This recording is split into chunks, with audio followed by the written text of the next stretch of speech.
রাজধানীর মোহাম্মদপুরের শাহজাহান রোডে নিজস্ব বাসায় লায়লা এবং তার মেয়ে নাফিসা নাওয়াল বিনতে আজিজকে নৃশংসভাবে হত্যা করা হয়।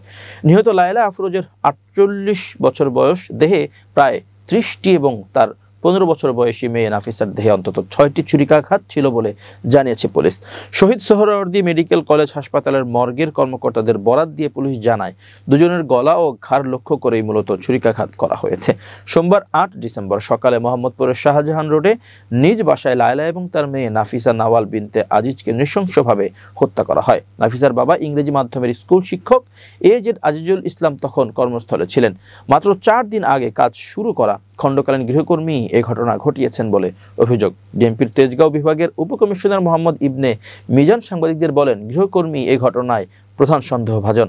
সিসিটিভি ফুটেজে দেখা গেছে ঘটনার আগে ও পরে শুধু ওই গৃহকর্মী ফ্ল্যাটে ঢুকেছেন ও বের হয়েছেন। ফুটেজে আরও বিশ্লেষণ করে দেখা হচ্ছে অন্য কেউ জড়িত কিনা। ফুটেজে দেখা যায় আয়েশা নামের ওই গৃহকর্মী সকাল 7:51 বোরকা পরে ফ্ল্যাটে ঢোকেন এবং 9:36 স্কুল ড্রেস পরে কাঁধে ব্যাগ নিয়ে বেরিয়ে যান।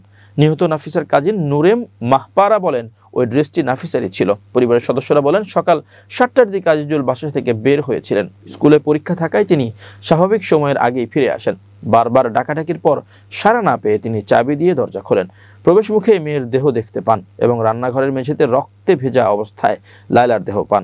তার চিৎকারে প্রতিবেশীরা ছুটে আসেন এবং সঙ্গে সঙ্গে পুলিশকে খবর দেন। পরিবারের সদস্যরা জানান, হত্যাকাণ্ডের সময় পাশের 2 ফ্ল্যাটের বাসিন্দারা বাইরে ছিলেন, তাই কেউ কোনো শব্দ শুনতে পাননি।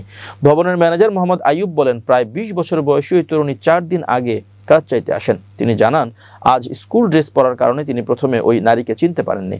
তাকে থামালে তিনি বলেন, 2 দিন আগে অতিথি হিসেবে এসেছিলেন এবং এখন বের হচ্ছেন। এরপর দ্রুত রিকশায় চলে যান।